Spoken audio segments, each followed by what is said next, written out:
লোকমুখে প্রচলন থাকলেও একটি দুর্ঘটনা সারা জীবনের কান্না এই সমস্ত কাব্যকথা মানুষের মুখে মুখে থাকলেও সেটা মানুষের মাথায় নেই।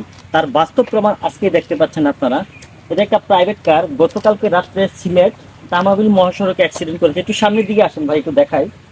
দেখেন, এটা একটা কালভার্ট ভ্যানের সাথে সরাসরি সংঘর্ষ লেগেছে। যতদূর সূত্র বলছে এটা গতকালকে আনুমানিক গতকালকে সকালবেলা প্রচুর কুয়াশা ছিল সিলেটের রাস্তার মধ্যে। আর কুয়াশার মধ্যে প্রচুর ওভার স্পিড করছিল। ওভার স্পিড করার কারণে কন্ট্রোল হারিয়ে মুখোমুখি সংঘর্ষ বাস আর বাস, যতদূর শুনতে পাচ্ছি বাস এবং কালভার্ট ভ্যান এবং এই প্রাইভেট কারের সাথে সংঘর্ষ হয়েছে। ড্রাইভারের যে অবস্থা, ড্রাইভারের সিটে একটু সামনের দিকে আসেন ভাই, একটু দেখাই। ড্রাইভারের অবস্থাটা আপনারা দেখতে পাচ্ছেন। ড্রাইভার এই সিটে বসা ছিল, সামনের গ্লাস ভেঙে একদম ড্রাইভারের উপরে পড়ছিল। ড্রাইভারের অবস্থা মারাত্মক। সে বেঁচে আছে কিনা এখন পর্যন্ত কোনো সঠিক তথ্য পাওয়া যায়নি। আর পিছনে কিছু লোকজন ছিল, পিছনে যারা ছিল তারা আহত হয়েছে। এই পাশে একটু আসেন। এই হচ্ছে ইঞ্জিনের অবস্থা, আপনারা দেখতে পাচ্ছেন ইঞ্জিনের কি অবস্থা।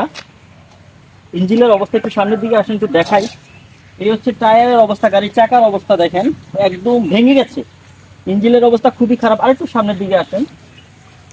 ড্রাইভারের পাশে একজন লোক ছিল, মূলত আঘাতটা করছিল এই পাশ থেকে সরাসরি আসছিল। গাড়ি ছিল ডান পাশে, আর বাম পাশ থেকে এসে আঘাতটা করছিল। দেখেন কি অবস্থা। আর এই যে গাড়ির সিলিন্ডারটা একটু একটু এই পাশে আসেন ভাই, এই পাশে আসেন। এই হচ্ছে গাড়ির সিলিন্ডারের অবস্থা দেখেন। সিলিন্ডারটা পিছন থেকে খুলে একদম সামনে চলে আসছে। কি পরিমাণ ধাক্কা লেগেছিল তখন।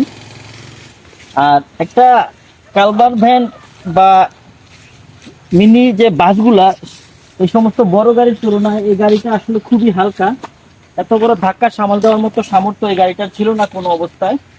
যাই হোক, এই হচ্ছে পরিস্থিতি। এই পরিস্থিতির মধ্যে দিয়ে ড্রাইভার এবং গাড়ির যারা ছিলেন তারা গেছেন। এখন যতদূর সূত্র বলছে ড্রাইভারের অবস্থা আশঙ্কাজনক, ড্রাইভার হয়তো বা মারাই গেছেন। আর যারা যাত্রী হিসাবে ছিলেন তাদের অবস্থাও তেমন একটা ভালো না। ঠিক আছে, এই হচ্ছে অবস্থা আপনারা দেখতে পাচ্ছেন।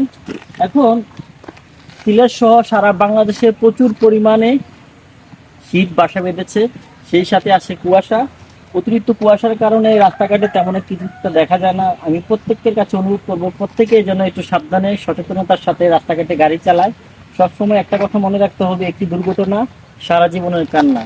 আমাদের সাথে আমাদের পরিবার আছে, আমাদের ভাই বন্ধু আছে। আজকে যদি আমাদের একটা অ্যাক্সিডেন্ট হয়, শুধু আমরাই ক্ষতিগ্রস্ত হব না, আমাদের আত্মীয় স্বজনও আমাদেরকে হারাবে, আমাদের ভাই বন্ধুরাও আমাদেরকে হারাবে, আমাদের ফ্যামিলি হারাবে আমাদেরকে।